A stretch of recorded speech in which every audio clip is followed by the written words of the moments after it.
let's go to Darlington now, where Jim Connolly is there to get reaction to the budget measures.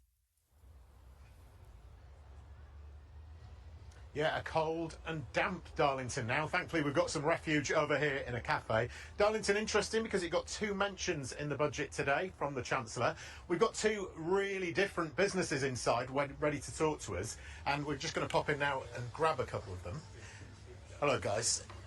Introduce yourself for us. Arnab Basu, CEO of Kromek Group. And yourself? Caroline Elliott from the Cheese and Wine Shop. 2 brilliantly different businesses. Have you got different takes on the budget? What did you make of it?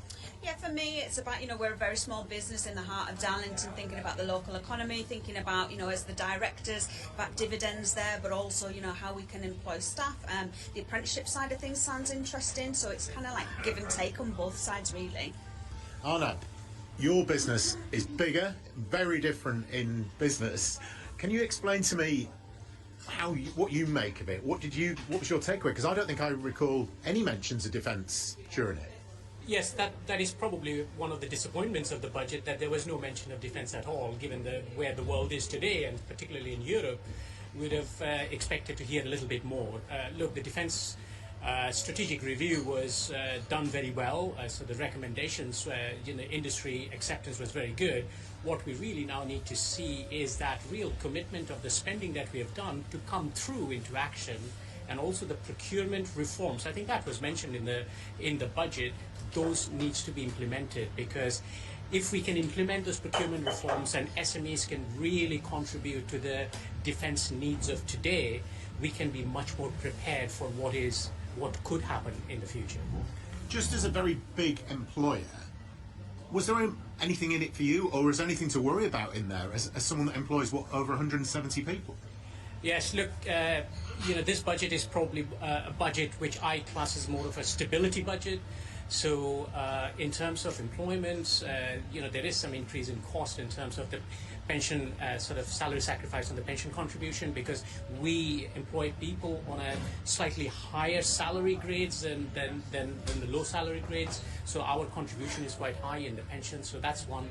But in general, for an innovation and R&D focused business, it's actually quite positive, because the environment is much more stable, and that's what businesses need, really.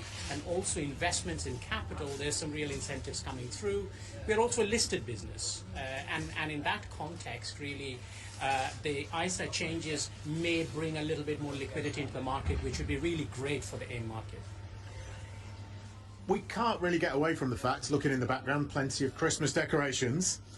We're running up to Christmas. This is a budget that's fallen quite late in the year. Does that put people off when you think of the type of products that you sell? Do you think it'll reduce people's spending this year? I think the timing of the budget does make people quite nervous. They will hear things from different sides. For us, we hope that people will support small local businesses, which also in turn support small local producers as well, and that's really important. Have you worried about the fact that this has been a budget that's been so heavily trailed? We've had quite a lot of in-out announcements. Does that make people a bit reticent to put their hands in the pocket and buy luxury items such as cheese and wine? I think so, but then also on the other side of things, when people are thinking about budgets, they want to spend a little bit more for something really good quality to take home. You can get a good night out, you could pay for that, or you could pay for a similar amount and take it home and enjoy time with the family as well. Arnab, does that sort of indecision, that in and out feeling of this big budget affect your business? Because you need stability to be able to make big investments, I assume. Look, we do business internationally, so we sell in 64 countries, so any movement in currency affects us, because we have got 50% of our operations are in America, so we employ people in America. Our business costs are about half in America.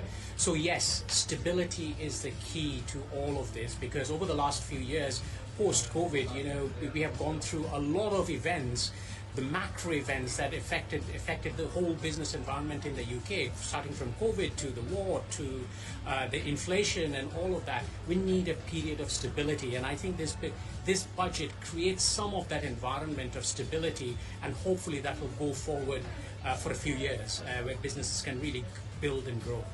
What would you have liked to see in there that wasn't in there? Was there something that was missing today that would have really helped your business? Look, a couple of things. I mean, as I said, we are a listed business. One of the key things is the equity markets in the UK have suffered over the last few years, particularly the AIM market, and we would have liked to see more structural reforms in taxes. Such that there was more incentive for people to invest in equity, bringing more liquidity into the market, so that innovative companies, that junior market where innovative companies are there to grow and really produce products which helps the UK PLC to grow, could have been incentivized. Vicky, it's interesting. Often I feel that when we come to places like this and talk to people, it's only politics because we're here with a microphone and shoving it in their face that they want to talk about. But actually today, the budget has got people talking, both positive and negative. But there's definitely a sense, I think, of some level of relief now that it's out there, people understand what's in it, and they can now go forward and pick through it as a business. Okay, Jim, thank you very much indeed, and thank you to all your guests for bringing us their views on all of this today.